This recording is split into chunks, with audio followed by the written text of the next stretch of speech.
Okay, today I'm going to talk to you about buying a house and the whole home buying process from start to finish, what you need, how it's going to go, what to expect. So, first step, how much money do you need? Because you do need money to buy a house. So, how much exactly do you need to buy a house here in Pittsburgh? Because it's going to differ depending on where you are. So, you need about 10%, depending on the amount of down payment you want to put down and your closing costs. And there's two different types of loans you can get. You can get an FHA, which minimum down payment is 3.5%, but you're also going to need closing costs. So you're going to need about 6-7% for your closing costs. You also have a different type of loan called conventional. So you can have between 5% up to 20%. Now, 20% down, you're not going to pay private mortgage insurance, and you're also going to get a better interest rate. So ideally, you want to have 20%, but you can go as low as 5%. So if you're looking at a house that, say, for example, is $150,000, you're going to need about $15,000 cash in the bank. You want a house that's $200,000, you're going to need about $20,000. $300,000, $30,000, so on and so forth. So that money is going to have to be sitting in your bank account right now. If it's in a 401k, that's all right. Or if you have a parent or a spouse, let's say it's a boyfriend or girlfriend situation where they're going to loan you the money or give you the money with no expectations of repayment, that's all right as well. But you have to have that money sitting in the bank, because when you go to qualify for the loan later on, you're going to have proof of assets. So, do you need money to buy a house? Yes, you need about 10%. Now, next step, credit score. So, what kind of credit score do you need to buy a house? Ideally, the higher the better. So, if you're over a 750 credit score, you're going to get the best rate possible. If you're putting down the 20%, that's your best case scenario. But you can go as low as 620 for an FHA. You're going to get a little bit of a higher credit score. It's going to be a little bit more difficult. You might have to jump through a little bit more hoops, but you can get a loan as low as 620. Now, let's say you have a husband and wife. One person has a very high credit score. The other person has the lower credit score. The lender is going to look at the lower of the two and base the interest rate on the lower of the two credit scores. So just keep that in mind. If you need both incomes to qualify for the home, they're going to take the lower of the two. If you don't need both incomes, something to keep in mind. Now, talking about income, work history. So it used to be you had to have a job for 2 years. Not so much the case anymore. Let's say you're a recent college graduate. If you just graduated, say, in nursing and you got a job in nursing, you can get a house right away. So you don't have to wait for the 2 years.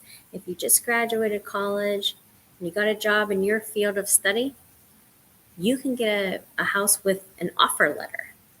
So you don't have to wait the time to qualify for a loan.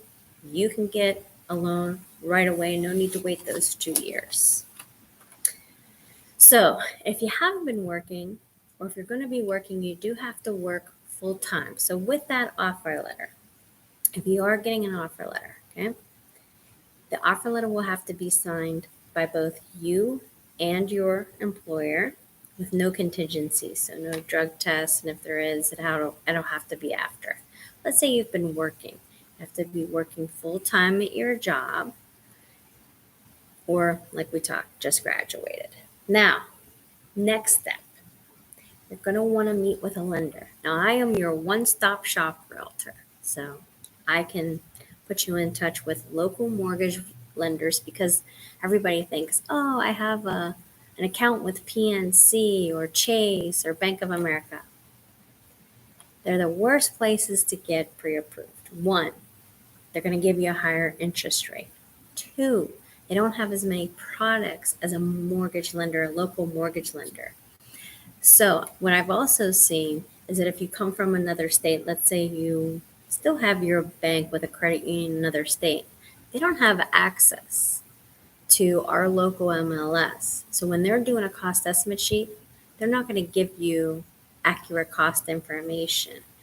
So, you want to work with someone who's local that's going to give you all accurate information because things are different here in Pittsburgh than where you may have came from.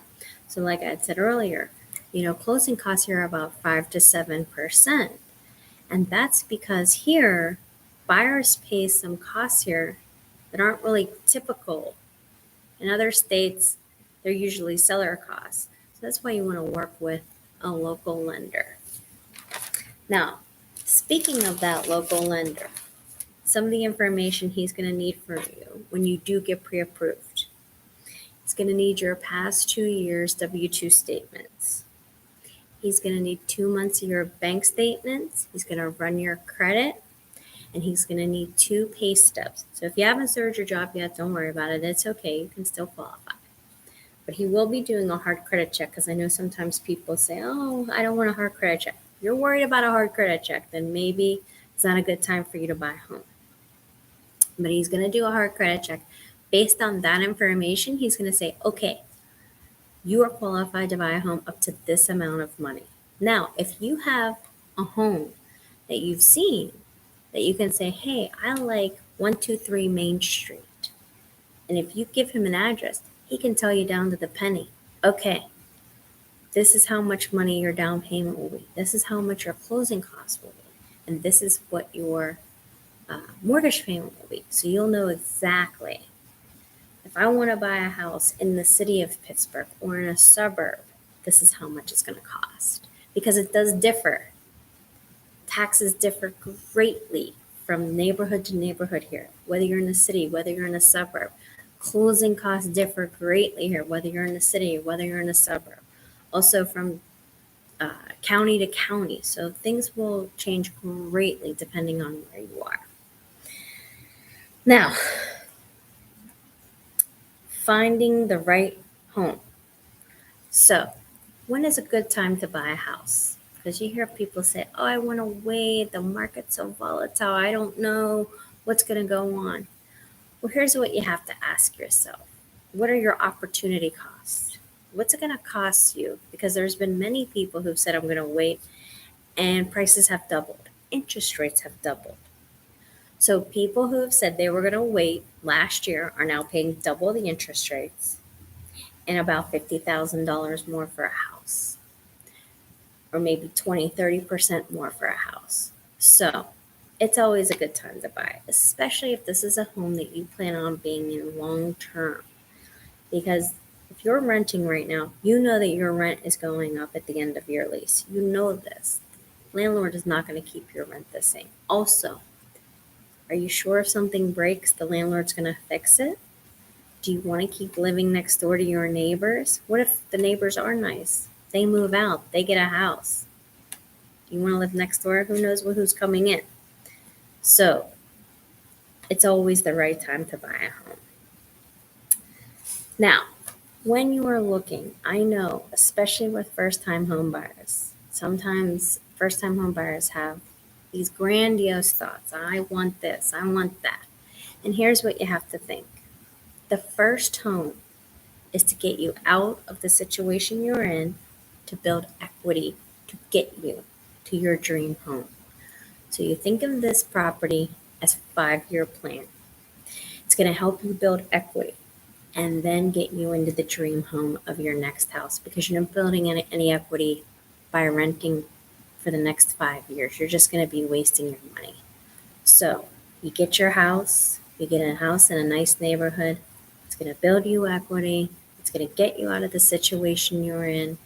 And then 5 years from now, you have your 20% down payment for the next property. And then you go into your dream house. So you're pre-approved. You found the house you love. You're ready to go. Now what? So make the offer. The offer gets accepted. You're going to now deposit a hand money also known as earnest money check. That's going to be about 1 to 2% of your purchase price. So if you're buying a home that's $200,000, hand money check is $2,000. That will be deposited into the brokerage account and credited to you at closing. You're also going to schedule your inspections right away. This is going to be a home, a pest, a radon, and a sewer camera inspection. Now, all of these inspections together should be about $800 in the Pittsburgh area. After these inspections, you have a couple of options. One, if things are just way too much, let's say there's a foundation issue you don't want to deal with, you can get your deposit back. Two, you can negotiate with the seller. So you can say, I would like the seller to fix these things. I don't ask them to fix everything because they're not. But the major things, reasonable. Or three, you can say, I would like for them to give me a credit and I'll have those things fixed. Then we start our negotiation period. If the seller will not do any of those things, you can still cancel, get your hand money back. Also during this time, right away, the lender is going to order the appraisal. Appraisal is going to cost about $500. So right away, you're going to need this money up front right away. Now, 30 days later, you're going to need the rest of the money for the down payment and the closing costs. So you have some time for that. So the whole process takes 30 to 40 days. And that's it. Then, once everything's finished, you're going to go to your closing table. So the day before, we're going to do a walkthrough, make sure the seller's taken everything out of the home, they've left things that they're supposed to leave. If they've had to do any repairs, the repairs have been done. That's it. You come to the closing table with a cashier's check and your driver's license. I'll give you your keys. You sign your documents. It takes about 45 minutes. It's going to be done usually early in the morning. So make sure that you make time for work. It's going to be done usually between 8 and 10 a.m. And then you're a homeowner. So congratulations. That's the home buying process. I also have this in written form as a guide. So if you'd like this with a little bit more detail. And I also have information for home inspectors. I have information for a lender. So if you'd like more information on people like that, you can also let me know. Tina Anderson, Realty One Group Platinum. Talk to you soon.